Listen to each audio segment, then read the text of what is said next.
Assalamualaikum warahmatullahi wabarakatuh. Salam sejahtera, selamat sore semuanya. Apa kabar? Balik lagi ke channel gua. Sekarang ada lagi tamu istimewa, legend dari Bogor. Wah, Mr. Fahri Iskandar.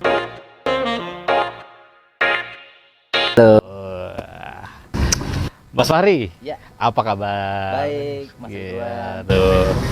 Gimana sekarang kesibukannya apa? Masih gitu-gitu aja sih saya. Gitu gimana? Dengar-dengar kan udah ngelit corporate nih. Enggak sih, masih basket-basket Masih aja. basket juga. Dulu sempat kesebut kan ya Apa di tuh? koran-koran di kabupaten di Kota Madya Bogor. Tahun berapa tuh? 2000-an lah itu.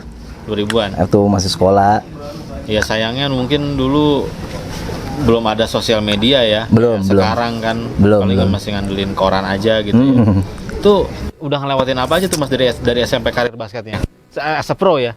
Kan dimulainya dari basket kan dari SMP ya. SMP kelas? Kelas 2 sampai kelas 3. Awalnya masuk klub atau Masuk klub. Waktu itu Indonesia Muda Bogor. terus Terus lanjut lagi ke Bogor Raya. Bogor Raya. Mm-mm. Berapa lama itu di Bogor? Waktu itu sampai 5 tahunan ya, dari kelas 2 SMP sampai SMA, keluar SMA. Setelah itu cabut ke Medan. Ke Medan, di klub apa di Medan? Di Angsapura. Dua ke Sapura. Mm-mm. Lu tuh udah masuk pro tuh ya? Posisi Belum, waktu itu masih junior Angsapura lah. Oh, jangan Gitu. Sapura. Posisinya apa tuh dulu? Posisinya sama saya kayak sekarang, point guard. Point guard. Soalnya kan kecil kita. Oke, itu di Medan berapa lama tuh? Di Medan dulu 2001 berangkat ke sana, kemudian balik lagi ke Jakarta karena homesick waktu itu. Nggak kuat. Cuman setahun waktu itu 2002. balik lagi ke Jakarta. Terus kuliah di Perbanas selama Tapi itu masih basket? masih basket. Kuliah juga dulu di beasiswa juga sama dari Perbanas gitu. Oh, beasiswa dari Perbanas. Cuman setahun begitu balik lagi, diminta lagi ke sana, jadi kuliah di Medan. Oh, balik ke Medan. Oh, berarti sempat di Perbanas terus balik lagi ke Medan. Itu masih di Angkasapura. Angsapura. Angkasapura berapa lama tuh jadinya? Waktu itu kontraknya 5 tahun. 5 tahun. Terus selesai di Angkasapura masuk Di transfer ke Pelita Jaya. Pelita Jaya. Oh, berapa lama di Pelita Jaya? Cuma setahun, Pak. Oke. Setahun. Cuma setahun. Posisi masih sama di point guard dulu. Point guard juga. Kan waktu itu mau diperpanjang karena Satu dan lain hal. enggak ke target umur kita. Oh, umur. Iya. Kan setelah basket kita harus ada target ya. Iya, Mau iya. ngapain Iya, gitu iya. kan. Iya. Nah, waktu itu umur gue cuman 25 targetnya. Oh, 25 dibatesin gitu ya. Batasin. Ya itu inilah personal target gitu. Tapi guys, kalau kita tahu ya, nanti ada slideshow nih karir historinya beliau ini banyak banget masuk koran. Mungkin karena zaman dulu belum ada kayak sekarang ya sosial media kayak Twitter, Instagram, gitu, Facebook gitu. Dia ternyata ini di Bogor lumayan terkenal. Nih kita bisa lihat. Lumayan ya. Ya lumayan terkenal, dia banyak banget media koran, media cetak yang ngeberitain beliau nih. Nih kita lihat slide-nya nih.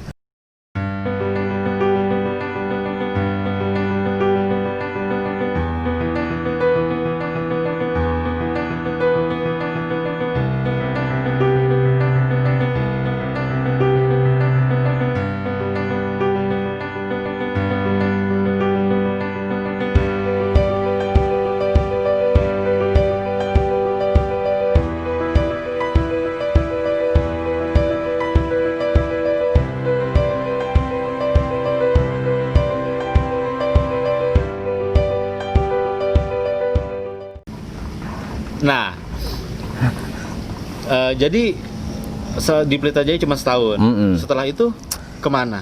Jadi waktu itu gue dikontrak setahun sama Pelita Jaya, mau disuruh perpanjang karena gue udah target 25. Ya udah deh, gue mau memulai pekerjaan hidup baru untuk kerja. Oke, memutuskan untuk pensiun Dari basket untuk basket profesional ya. Oke, untuk basket pro, pensiun dan masuk ke dunia kerja. Dunia kerja waktu itu coba ke perbankan dulu. Oh, di perbankan.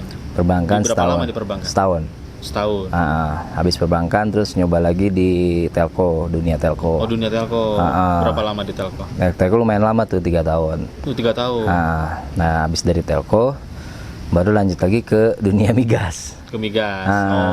Oke. Gitu. Di dunia migas overall udah berapa lama sampai dengan sekarang? 6 tahun lah. 6 tahun. 6 tahun. Udah banyak makan asam garam berarti ya? Ya sekarang agak bertahan nih di dunia migas gitu. Iya. Sebenarnya memang kan ekonomi Indonesia juga saat ini kan sedang resesi, Betul, kan pasti betul. sedikit banyak kita semua ngerasain impactnya kan. Iya. Nah, soalnya gini nih Mas Fahri, dari basket terus ke corporate itu kan dunia yang benar-benar berbeda. Iya.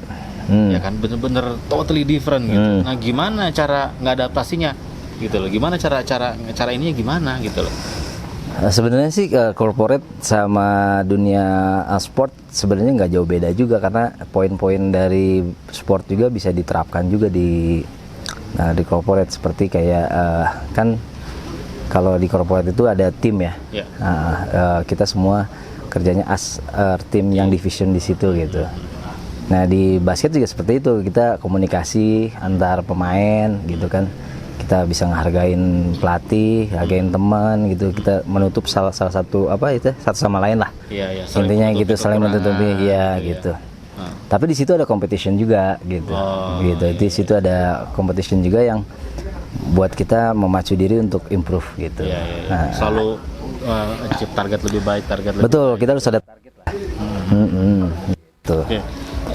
Terus kalau untuk corporate sendiri ya, banyak pressure nggak sih, atau mungkin entah itu politiknya atau gimana gitu, ada nggak sih? Pastinya. Jadi corporate itu lebih ke gimana cara istilahnya menyelesaikan pekerjaan dengan maksimal gitu. Ya awal-awal memang pasti berat lah ya, karena ya kita belajar dari kesalahan lah intinya gitu kan. Tapi makin sini kita udah tahu nih salah kita di sini, berarti kita nextnya kita jangan sampai salah. Iya. Ada nggak sih maksudnya kegiatan Mas Fahri ini, kan dulu kan basket gitu ya, mungkin masih kangen-kangen main gitu, atau mungkin sesekali masih main? Masih sih, seminggu paling 2 kali gitu. Itu sparring biasa? Enggak sih, fun game gitu aja. Oh, fun game aja gitu ya, sama teman-teman di seputaran komunitas aja. Komunitas eksekutif biasanya teman-teman ya, misalnya dia misalnya di kantor mana gitu kan, kita ketemu gitu, main bareng gitu.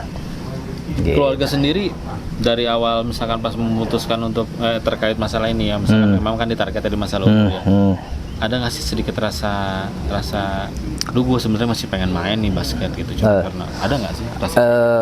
Sebenarnya sih waktu itu kan gue dilarang juga main basket dulu waktu kecil kan, karena bokap gue kan pengennya memang nggak boleh tadinya, nggak setuju lah intinya gitu. Kenapa? Bokap soalnya pengurus PBSI, Persatuan Bulu Tangkis di Bogor. Oke, terus Ya pengen dong anaknya pengen masuk sama bulu tangkis juga, jadi atlet bulu tangkis lah gitu kan. Cuman ya gue nya karena kebawa sama pergaulan di basket, karena dulu SMP kan basketnya lagi digandrungin gitu kan. Hype lah ya.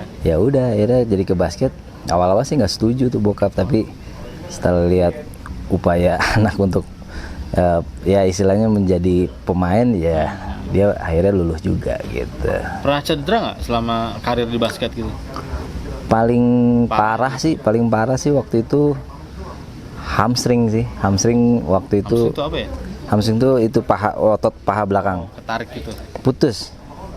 Bukan ketarik lagi, putus. Jadi kita perlu ini berapa lama terapi itu? Gitu ya? Iya, karena itu numbuh sendiri si ototnya. Maksudnya ini sendirilah di dalam. Jadi nggak bisa diurut, nggak bisa apa-apain ya, paling cuman di stretching aja gitu. Oke. Tapi sekarang kondisi oke lah ya. Kondisi untuk oke. Untuk main for fun gitu tadi. Iya. Nggak terlalu gimana. Ya cuman badannya ini agak gemuk nih. Ya namanya umur lah. Nggak bisa bohong lah ya. Oke. Target ke depan kira-kira kan sekarang udah di posisi manajemen ya. Targetnya apa kira-kira? Kalau gue sih target, karena perusahaan ini kan perusahaan lama sebenarnya yang gue naungin sekarang. Ada beberapa istilahnya yang perlu diperbaiki dari sisi keuangan. Ya. Terus dari sisi marketing juga gitu kan, memperkuat marketing dari yang ya menurut gue sih pondasi untuk satu perusahaan ya di finance sama marketing. Ya.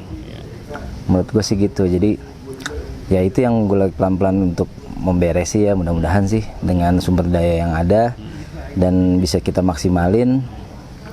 Ya mudah-mudahan solid itu aja. Oke, last question nih, Mas Faris Iskandar.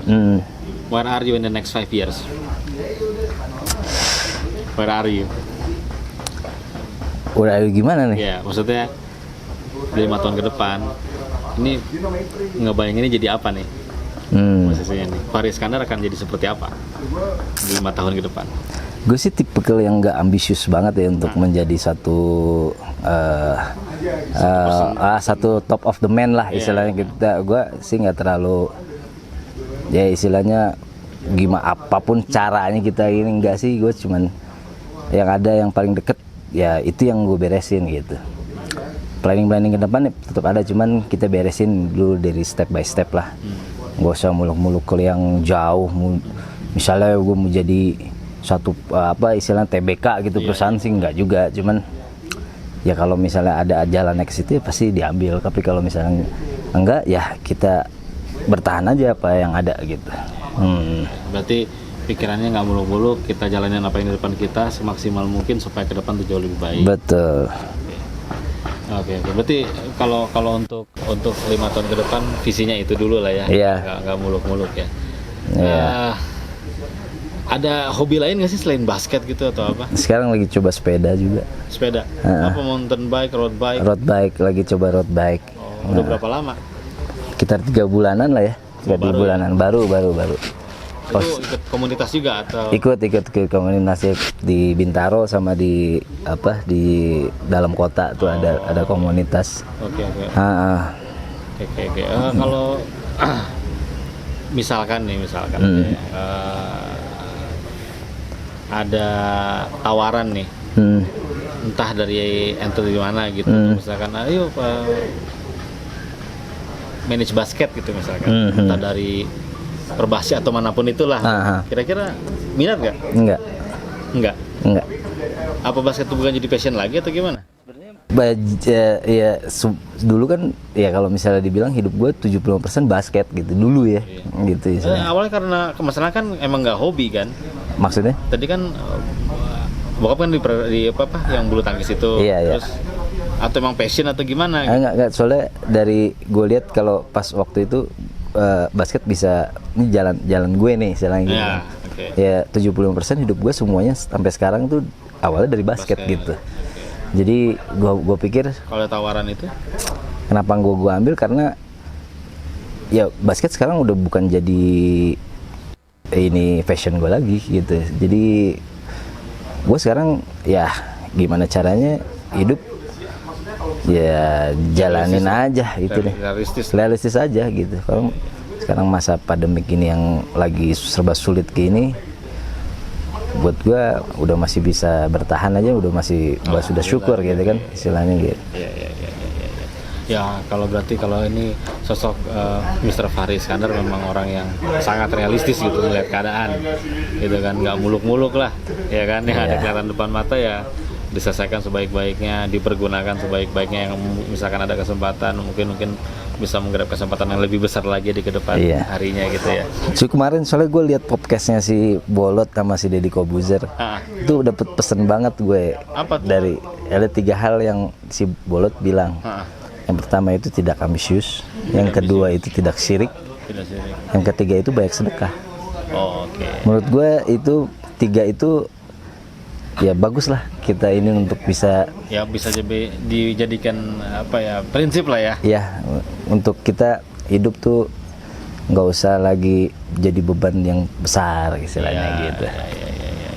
Ya mudah-mudahan ada jalan. Iya. Benar. Kuat dari Mas Faris, selalu ada jalan. Oke guys, segitu aja dulu. Mudah-mudahan kita bisa minta waktunya beliau lagi untuk ngobrol-ngobrol lebih personal lagi. Sekian aja dulu untuk sekarang. Terima kasih sudah menonton. Jangan lupa like, komen, dan subscribe. Assalamualaikum warahmatullahi wabarakatuh. Waalaikumsalam.